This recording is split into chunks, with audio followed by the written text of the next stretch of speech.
What's up, Lorena? Welcome. You made it to the live on time. I have not done a live in like so long, you guys. I think it's almost been, I don't want to say a year, but it feels like it's been a year. So I officially want to kick this off. Smoothest vodka plus real juice. New White Claw vodka soda. Do you guys hear that? I'm Deep Conditioning Shea Plus Cocoa Butter Blend, and I love intensely hydrating skin. There's So long, you guys. I think it's almost been, I don't want to say a year, but it feels like it's been a year. So I officially want to kick this off. Smoothest vodka plus real juice. New White Claw vodka soda. Do you guys hear that? I'm Deep Conditioning Shea Plus Cocoa Butter Blend, and I love intensely hydrating skin. Okay, thanks, Lorena. I'm not going crazy. I think I fixed it. That was really weird. YouTube was having a glitch and it wouldn't let me fix anything. Oh, thanks, Lindsay. Okay, I think it's fixed. Anyways, I want to start off by saying welcome to everyone that's in the chat, everyone who's watching, and also all of my new community members, all my new subscribers. Thank you for being here. Thank you for subscribing to the channel. If you haven't already, make sure you hit the notification bell so that you're actually notified when I make a new upload. I do them usually twice a month, sometimes more. I like to really make sure they're good. So they're not, I used to do weekly, but now we really put a lot of effort into each one to make sure it's valuable. So it won't always be you won't always know if I've posted something unless you hit the bell. So definitely do that if you want to stay up to date on all the latest science and tips, hot tips for short women. If you're trying to, live your best life, create the most powerful body, you're in the right place. Everything we do here is completely tailored to the 5'4" and shorter body type. And it's based in the science of height. It's based in real science. And I'm very excited to say, I haven't announced this anywhere yet. So you guys are getting the very first scoop of this. We are assembling sort of like a health board of advocates, of professionals, scientists, experts. It's going to come out later this year, but I'm really excited. The people we have on this board are so smart and so accomplished, and they are going to help us put Petite health on the map, because I'm really the only person with you guys trying to make this, trying to advocate for our health and our education about our bodies. So there's going to be so much more information that we'll get to bring to this page and the community and everything as we do in our programs and everything. So excited for that. Okay, yes, thank you, Esther. You guys, this is a Q&A, so I'm going to answer any questions you have over the next 30 minutes or so. Ask about anything you want. Ooh, love that question. We're going to get into that. Anything you want. Fitness, nutrition, health. I'm a certified personal trainer. I'm a certified nutritionist. I only work with petite women, 5'4" and shorter. I've worked with over 1,000 women, well over 1,000 petite women at this point. So I have a lot of knowledge on that. I'm also a former professional athlete. You can ask me about my experience as a pro athlete. You can ask me about my experience with anything you want, personal updates, my life. I don't care. I just want to hang with you guys. So let's get into it. Esther said, what's your opinion of celebs using Wegovy or Ozempic for quick weight loss? I see ads for everywhere. You guys, I have the best story for you, story time. I have the best story for you about Wegovy and Ozempic that I have not told anyone. I have not put this on TikTok or anywhere because I've been waiting to share it. But since you asked, I'm going to share it. So before I started Petite Power, formerly known as Smalletics, I was a pharmaceutical copywriter. So I wrote science stuff. And one of the drugs that I worked on was Saxenda, which is literally a very similar drug to what Wegovy is and Ozempic. It was a GLP-1 inhibitor. For anyone who doesn't know what we're talking about, Wegovy and Ozempic, you guys have probably seen this has become the new blockbuster celebrity drug. All the celebs are taking it, supposedly to help with their weight loss. And these drugs, the way they work, our body naturally produces a hormone called GLP-1, and we secrete it, I believe, out of the pancreas, but don't hold me to that. And they have found that GLP-1 is associated with appetite. So if they can suppress the GLP-1, that's why it's called GLP-1 inhibitor, they can actually suppress appetite. And these drugs do just that. They suppress your appetite, by inhibiting GLP-1, the production of that hormone that naturally exists in the body, and it makes you less hungry. And these people end up having a much lower caloric intake as a result, and so they lose weight. So these people, it also increases satiety. So like they'll have like a few bites of food and feel very full very fast. That's actually one of the biggest side effects of Wegovy and Ozempic is just like nausea, upset stomach, like basically in like feeling really sick from eating, because it's your body's not, it thinks that it's eating more than it is. Like it's like gets full fast. So rewind, over 10 years ago now, was it? No, it was 10 years ago. I'm not that old. I'm old, but I'm not that old. 10 years ago, I worked on this drug that was also a GLP-1 inhibitor. It was liraglutide. So Ozempic and Wegovy are semaglutide. Hopefully I'm saying that right. Saxenda is liraglutide. You guys can Google it. This used to be available. It still is available, but it was first FDA approved for as a weight loss injectable, just like these, Wegovy and Ozempic that you guys are seeing like all over the news and TikTok and stuff. So I worked on a very similar drug a long time ago. It never went viral. No one ever wanted to use it. It was like not seen as cool. Like they tried to market it to celebrities and nobody wanted anything to do with it. Really, really interesting to me now, as you guys know, because we're seeing it everywhere. And so I've been talking to my old coworkers and colleagues from pharma back then and saying like, why, if we worked so many years on this drug, it had so much money behind it, why didn't it do well? And why is Ozempic and Wegovy doing better? And it seems like there was a direct study that looked at Saxenda versus these drugs, and the results are just a lot better with Ozempic and Wegovy. But anyways, to get to my point of this, I have been waiting to talk about this because some of my clients are on it and people are taking it now. And I'm not a doctor, I'm a nutritionist. But I will say that they don't have a lot of long-term studies on this drug. They know that it's an appetite suppressant. So after you go off of the medicine, if you have not made, substantial lifestyle modifications like diet and exercise changes, you can gain the weight back. So the biggest thing I have to say about that, to answer your question, Esther, is not only do I have a lot of opinions about this drug, but it is only approved by the FDA in conjunction with diet and exercise, which means like they are saying doctors can give this to you, but only if you're also taking steps towards improving your health in other ways, natural ways, exercise and nutrition.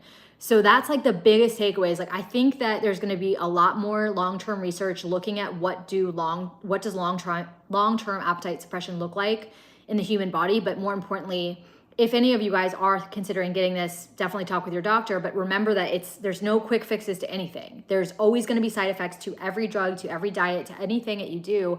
And the key is to make sure that you're doing also the stuff that's healthy for you that actually requires some effort, which is the diet and the exercise part. So I think we're gonna see a big pushback just on that drug, kind of like it being advertised as a quick fix. Like I'm sure, Esther, you've seen all these ads on the New York City subways and stuff. I think it's gonna get some pushback, and it already is starting to, for just being advertised as like too much of a quick fix, and that's not what it's indicated for, and it needs to be done with, other protocols in place. But if it can get people to also work with a nutritionist and start to lift weights and exercise, then I think it's a good thing. Okay, that was a lot of time spent on that, but I thought it was really, really interesting, that whole thing.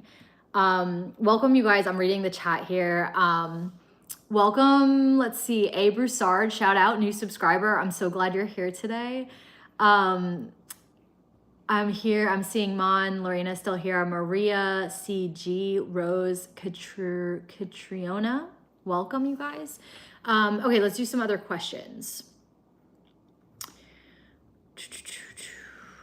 I like your honest, April, about everything. Thanks, Lorena. I try to be. There's really nothing, there's no point now, to be honest, these days, gotta just tell you guys the facts so that you can get results faster. That's all I want for you.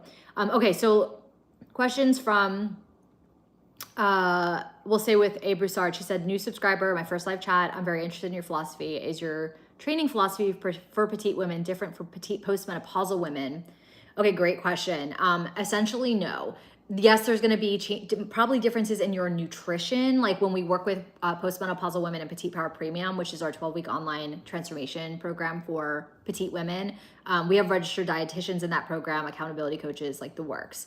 We will probably have you'll like have a very, not a very, but a different nutrition profile, different protocol.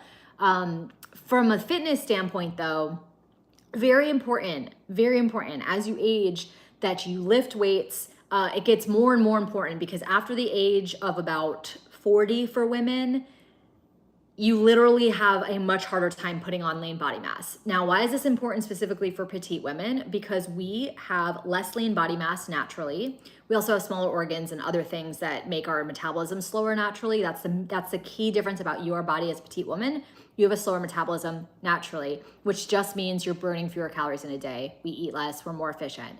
So if you are lifting weights at a young age or whenever you can, it's never too late, but it becomes more and more beneficial to you to get started sooner rather than later because it gets harder as women to put on the muscle. So really important postmenopausal women are lifting weights and also using progressive overload. That means lifting weights with increasing the weight over time, like a progression. You're not just doing random workout classes every day, lifting the same pair of dumbbells. No, we need you increasing the load, increasing the intensity, not necessarily HIIT workouts. That's different. Just increasing the intensity so that you're actually challenging your muscles, increasing the stimulus, and inducing a response for your muscles to grow.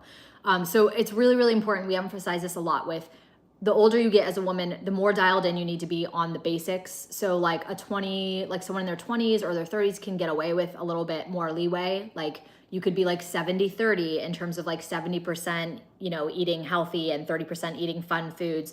If you're postmenopausal and you have a serious like weight loss goal or a serious tone up goal, you're looking more at like 85 and 90% adherence and, 10 to 15% fun. So it just becomes like even more important at that point hormonally to dial into the strength training, building muscle, improving metabolism the natural way, and then all the other little things, nutrition, sleep, hormone health, all those things. So yeah, we do work with our women in our community all the time in our program, especially postmenopausal women, to dial in on those things and make sure they have a good plan, a good structure set up that takes the thinking out of it. Great question. Okay. This is your moment to hydrate with me because I always talk so fast on these. I'm sorry I've been talking so fast. And then I get really thirsty. Okay, so EC said, recently retired ballet dancer, started a body recomp and reverse diet. As a former pro athlete yourself, did you find your existing level of fitness change the way you progressed? Ooh, this is a really good question. Absolutely. The answer is yes. If you have already, I'll say yes and no. If you have already everyone pretty much knows, it kind of makes sense if you start to think about it. If you've been lifting weights for years, just think about it this way. You've been doing something for years. As you get better and better and better at something, the margin for improvement gets smaller and smaller and smaller. It kind of goes for anything, not just like weight loss, but think about like improving at a instrument or learning a new skill. As you get better, you have like less opportunity to see huge strides and improvement as you get better and better and better. The same thing happens with body composition, and especially for petite women. This is another reason why it's harder for us to lose weight. As you get lower and lower in body fat or lower and lower in weight, it becomes more and more difficult to lose the body fat that you do have because you have less of it. So if you are a pro athlete or a retired athlete like me or a ballet dancer like UEC, you already have some form of adaptation. You've probably built some more muscle than if you were sedentary, of course, and you have a level of adaptation that is like not starter level, it's up here. So the key is getting better at ballet, right, will be harder to see like improvements in that. But if you switch modalities over to lifting weights, you're kind of back, you're not back to zero, but you're starting a new skill set. You're doing different things. You're moving your body in a different way than you are with ballet. So you do have a lot of opportunity for improvement, but you'll also be starting from, maybe you have better balance, you have better proprioception, which is how your brain moves around a room. So essentially, yes, you're kind of at an advantage, but you also are starting something new, and you're going to get the what we call newbie gains. Like the newbie gains is the non-scientific word for when you get to see like a lot of improvement really quickly in a short amount of time. And that's because your body's like just not used to the lifting weights. And then as you get better at it, you get less and less of that improvement or that like quick weight loss, or I wouldn't say quick, but like, you know, you won't see as much of a dramatic transformation. I hope that helps. Lorena said, will my mom still have a chance? She's going to be 50 this year. Yes, absolutely, Lorena. My mom is 65. She was just here today, actually. She just flew home. She started lifting weights in her, I want to say 50s with me. She's lost so much weight and amazing body recomp. You guys can find her transformation photos. She was like one of my first clients like 15 years ago. I'll never forget, actually, story time.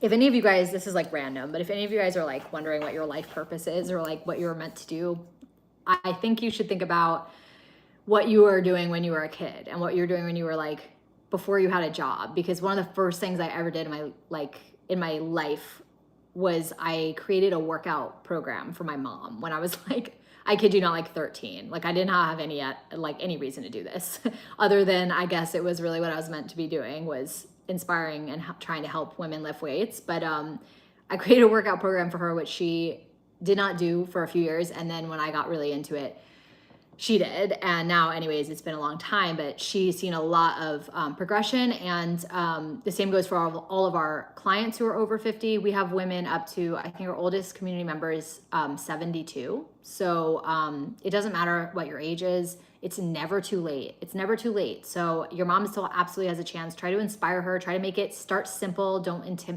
nothing intimidating, nothing crazy heavy. Just start where you're at. Meet yourself where you're at and help get her started if she needs some support. And she can definitely see some amazing changes. What other questions do you guys have? What's juicy? What should we talk about? What do you want to know? Because I'm telling you everything today. We're just getting into it, and I want you guys to just get like as much value out of this as possible. Okay, Lanzi asked, what are your thoughts on incorporating bar workouts with weight training? I used to be a dancer, so I feel like bar will be something I enjoy. So here's the deal with like bar Pilates. Here's my kind of hot take on it. So difficult answer, or not difficult, but can be contentious.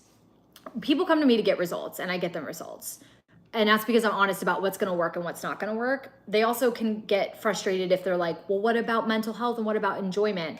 That is equally as important, okay? Like we are ultimately working on ourselves to feel powerful in our skin and to feel like the best versions of ourselves. So you never want to be doing a form of exercise that doesn't align with that ultimate mission and that ultimate goal. But if you're coming to me and saying, April, I'm short and I want a body recomp, I'm going to give you the facts. So Pilates and bar are fantastic for training your core, training your stabilizing muscles. These are smaller muscles. They're not like the major muscles, the prime movers, we call them, in your body. It's great for like, the mental side of it, feeling good in your body. If you enjoy it, then it's good for that. But as far as making like pretty big strides in either building muscle or losing fat, it's not the most effective, in my opinion, training modality for petites. The reason why is because there's not a lot of heavy weights. If you're just getting started and you've never lifted, you can do good with Pilates for a few weeks because you will build up some initial strength from your body weight as the first form of resistance.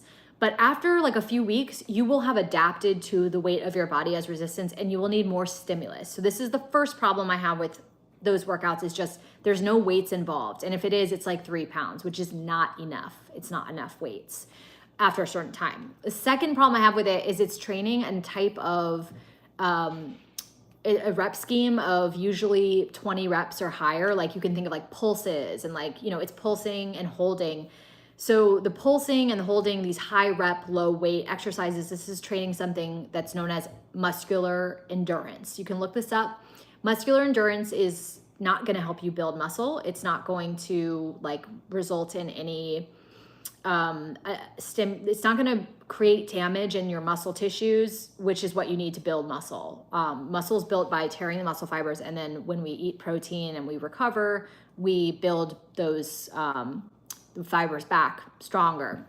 And Pilates is not enough stimulus to do that. So it's the weight and it's the rep scheme is in the 20s and higher. We don't want to be in muscular endurance. Like, yes, there's a time and a place for that, but you really want to be in hypertrophy, which is 8 to 15 reps. That's the muscle building rep scheme you want to be in. Okay. So if you're at the gym, you're like, I don't know what to do, pick up some dumbbells and lift heavy for 8 to 15 reps. Keep it simple. If you don't know what to do that. The other thing is you can totally incorporate bar and Pilates as like cross training, or keep it in your plan because you love it, because you enjoy it, because again, that's important. But I feel bad when people come to me and they're like, I've been working so hard. I have been going to Pilates 5 days a week and I'm not seeing results, which is something I hear all the time. I know you guys, petite women, we're afraid of looking bulky. We're afraid of like lifting real weights because we're worried it's going to like make us look short and stocky and bulky instead of like long and lean and toned. And this is just, the reality is that Pilates is not going to make you long, lean, and toned. It doesn't do that. It doesn't create any visible changes in body composition, really. Nutrition and then building some real muscle will help you burn fat and help you get that toned look. So yeah, if you're frustrated that you've been doing Pilates for a long time and not seeing results, that's one of the reasons why. But keep it in there. Keep it in the rotation because you love it. Remember, that's important. But do other things that are also going to help you achieve your goals. So you can, keep going to Pilates, use it as a cross training, use it for your mental health, use it to enjoy, and then do other things that will actually help you change your body composition. That being said, I just did Pilates last week. So I still do these things. It's just about the goals that you have and being real about like what's actually effective for your goals. Okay. More questions. Izzy asked my biggest tip to stop binge eating. I actually want to go into this a bit because it's really relevant in my life. I struggled with binge eating, not formally diagnosed, for many years. And I can say it's now healed. I haven't struggled with it for the past year since moving from New York City to Austin. I've been doing a lot of reflecting on what has contributed to that. Environmentally for me, I think it was just changing cities and being in a place that aligns more with my lifestyle, being outdoors more. I think that was big for me, but it's not going to be the answer for everybody. Not everybody can pick up and move across the country. I will say before I moved, I read this book that I highly recommend for you, Izzy, called Brain Over Binge. And it's a very good read. It's the first book that looks into how many cases of binge eating disorder are actually resolved through therapy, which is only like 1 out of 10. And then it looks at treating binge eating disorder as more of an addiction of the brain rather than a behavioral thing, like a choice or an emotional thing, I should say. This book really helped me look at it in a different light and not, it just helped so much. And I really hope you check out that book. It's called Brain Over Binge. And I'm not sure if you're talking about purging. I'm not talking about purging. From my experience, I did not ever purge, just the binge eating, like the consuming large amount of calories in one sitting. But yeah, I'd say a combination of looking inward, looking at triggers, and then that book helped a lot. And taking care of yourself, changing your environment. And this might take longer than a few weeks to solve if it's an environmental thing, if it's stress, anxiety. But I want to say my heart goes out to you. It's really hard to go through something like that. And keep me posted on your journey. I really hope that book helps you. Maxine says, what do you think of weight workouts with short 30 to 40 breaks, 30-second breaks? That's totally fine. You can definitely take a rest of 30 seconds to a minute.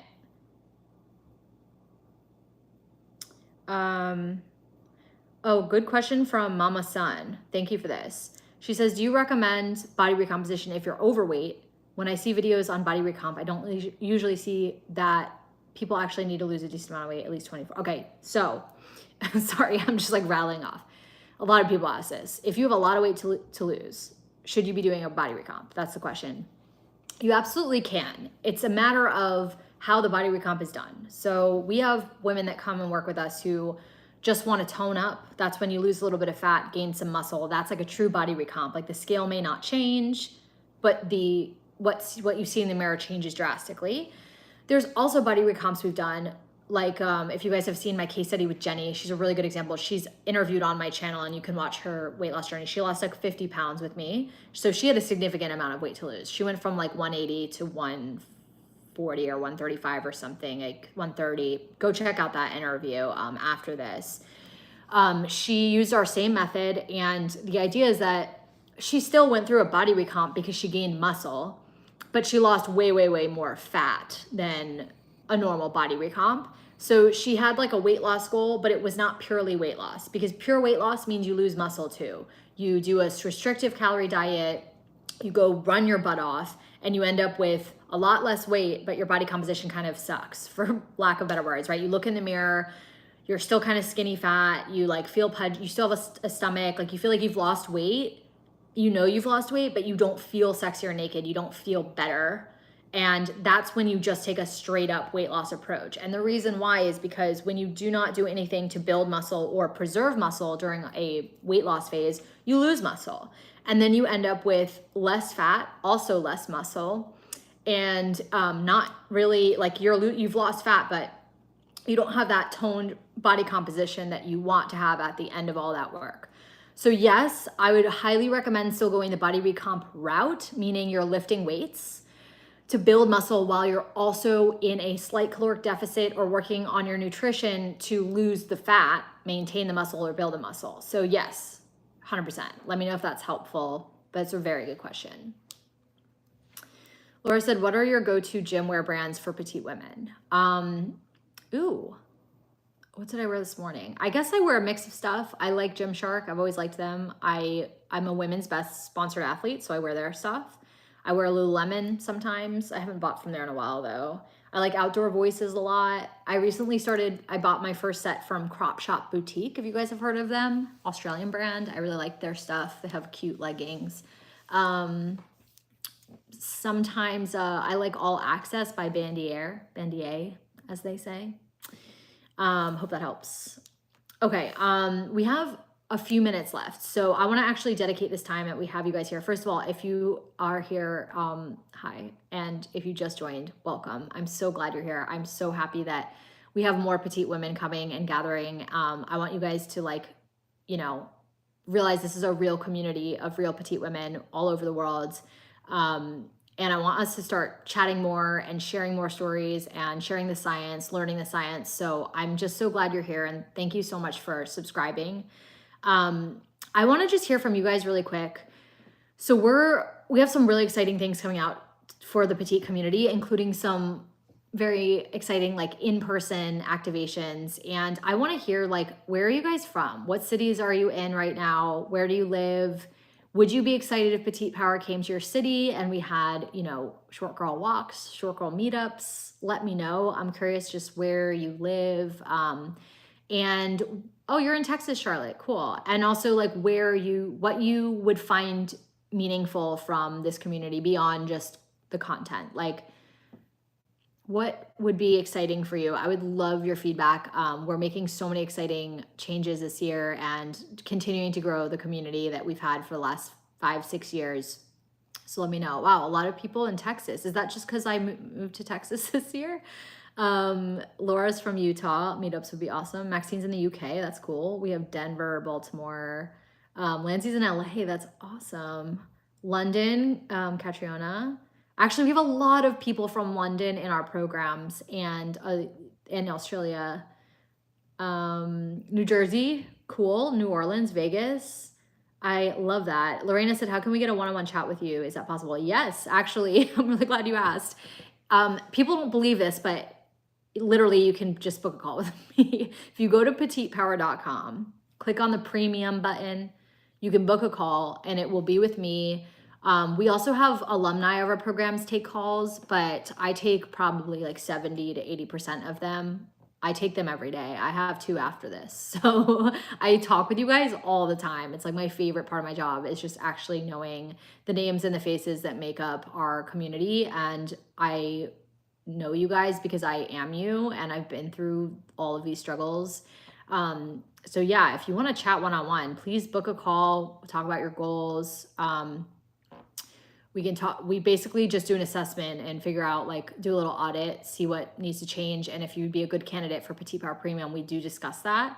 So it's best if you're looking for support and help. Yeah, it's totally free call. It's totally free, but it is best if you are.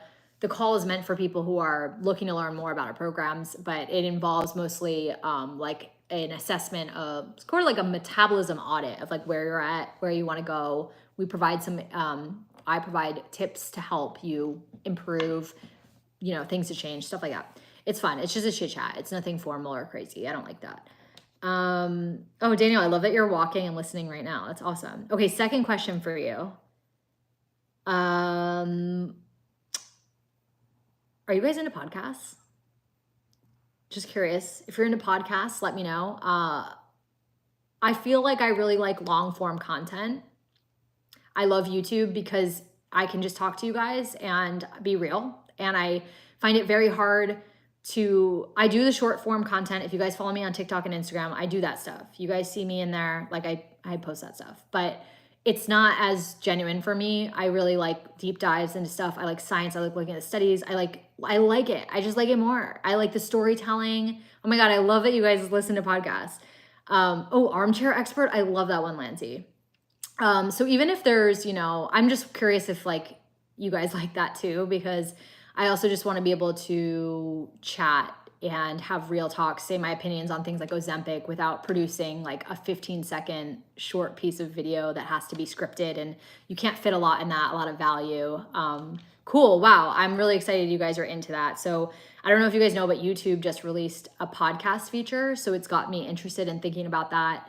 And obviously we'd love to bring in our community onto the show and just have chats, like how can we get all of you guys on the show and us talk and just talk about our experiences and whatever. Do you guys want to be my guest? Would you want that? Let me know if you want to be a guest on my podcast, which I have not launched yet. Awesome. Well, if you guys enjoyed this, I know I did. This was so fun for me to see existing, you know, I see a bunch of OG community members. I also see new subscribers. So shout out to you for coming today. Thank you so much for being here. Please give this video a like if you enjoyed it. Help me get, you know, the good YouTube juju. Turn on the notification bell for future notifications of new videos. We have some exciting ones coming up. And shoot me a message on Instagram. I am very accessible, so I'm not one of those people who doesn't reply. I will try to reply to any message I get on any platform. I'm here to serve you guys and support you and connect with you. And that's my passion. So thank you guys. Thanks, Asenath, Mama Sun, Danielle, Saloni. I will see you guys in the next live or around, and have an amazing rest of your day. Have a powerful day. And yeah, love you guys. Talk to you soon. Bye. Thanks for coming.